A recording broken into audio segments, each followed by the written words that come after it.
Welcome to Marx on the Mic, the podcast where history meets the modern world. Today we are joined by a very special guest, Karl Marx himself.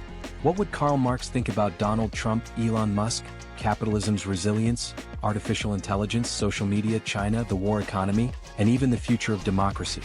Prepare yourself for an in-depth, no-holds-barred critique of the state of the world, the fate of capitalism, and what must come next. Karl, welcome back. Comrade, capitalism has become even more absurd than in my time. The contradictions are sharper, the crises deeper, and yet the workers remain bound by invisible chains. Let us tear away the illusions and speak the truth. Let's start with the elephant in the room. What is your opinion of Donald Trump?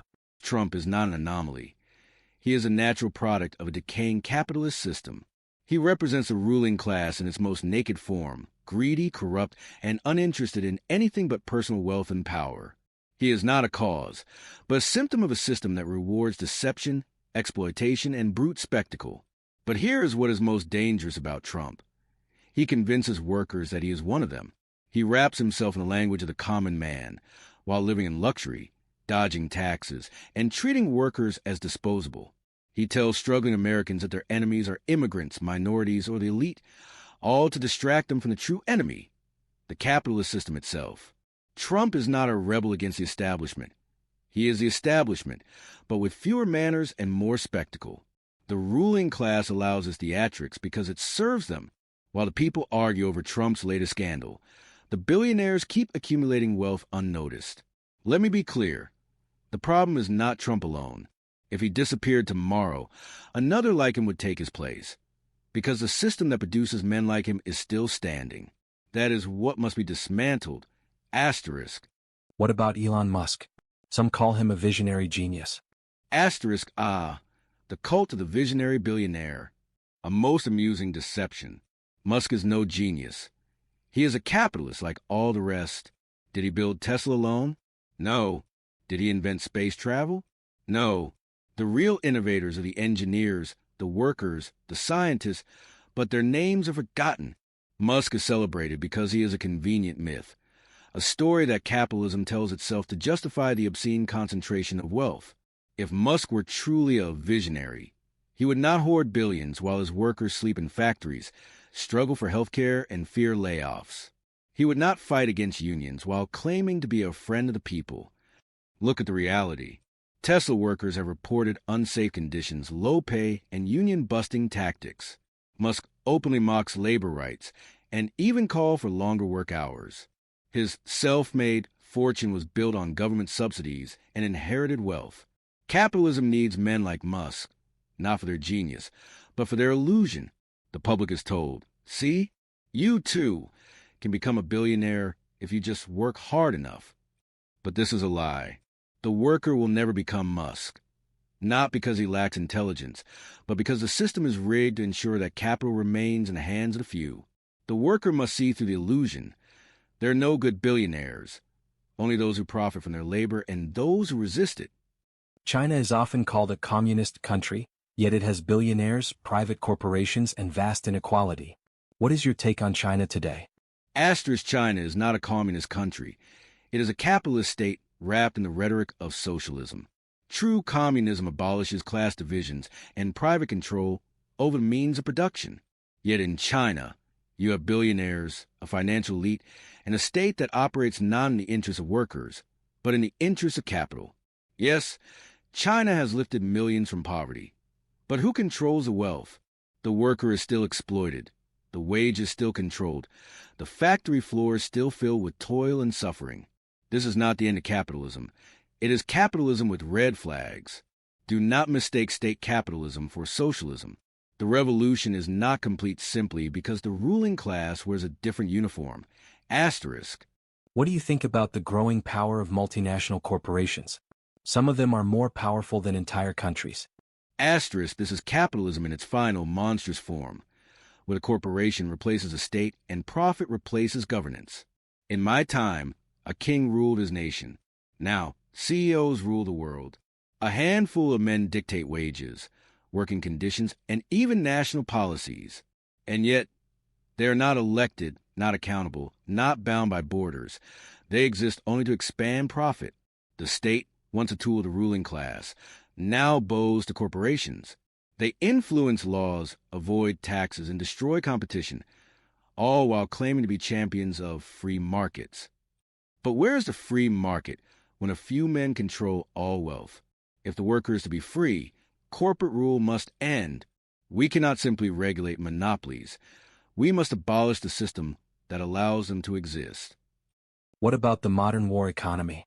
Many countries spend billions on military expansion while their citizens struggle to afford healthcare. War has always been profitable for the ruling class. But now, under global capitalism, war is not just an act of violence. It is a business model. Every missile launched is profit for the arms manufacturers. Every conflict sustained is another year of revenue for weapons contractors. Wars are not fought for freedom. They are fought to secure markets, resources, and dominance. The irony? Those who die in war are the workers, the ones who have nothing to gain, yet everything to lose. They are sent to fight wars for oil, for markets, for power, and when they return, they find their wages stagnant, their health care unaffordable, their futures uncertain. A system that profits from war can never bring peace. Until workers refuse to be pawns in the games of the ruling class, the cycle will continue. Some say democracy is under threat. Rising authoritarianism, manipulated elections, corporate influence. Does capitalism weaken democracy? Democracy under capitalism is an illusion. It is a stage performance where the script is written by the ruling class. You vote, yes, but who funds the candidates? Who controls the media? Who decides which voices are heard and which are silenced? The ruling class gives you the illusion of choice. Yet no matter who wins, the banks, the corporations, the billionaires remain in power. And when democracy threatens their power, they do not hesitate to crush it. Look at history. When workers demand change, the ruling class turns to authoritarianism, propaganda, even violence to maintain control. Democracy cannot thrive under capitalism, because capitalism is built on inequality, and democracy demands true equality. You cannot have both. But what would actually replace capitalism? Many say alternatives have failed. You do not ask, what will replace feudalism? After seeing one failed rebellion, you do not say, perhaps kings should rule forever, after one flawed democracy. History is a process, not a single event. The failure of past revolutions does not prove that socialism is impossible, only that it has not yet been fully realized. The Paris Commune fell, but it planted a seed. The Soviet Union collapsed, but it revealed possibilities. Each attempt teaches the next generation what to correct, what to improve, what to fight for. The question is not whether capitalism will fall. It will. The real question is, will the workers be ready to replace it? If revolution does come, will it be violent? Revolution need not be violent, unless the ruling class makes it so. No king has ever surrendered his throne willingly. No capitalist has ever handed over his wealth voluntarily. When workers demand power, the ruling class respond with repression, police, military, propaganda. If history tells us anything, it is this. The ruling class fears one thing above all else: unity. If workers stand together, across borders, across industries, across backgrounds, they will have the strength to take what is theirs. The ruling class may resist, but they cannot hold back history forever. What do you think about political movements like democratic socialism? Is it enough? Democratic socialism is a step forward, but not the destination. Reforms, higher wages, healthcare, education are important, but reforms alone do not change the system.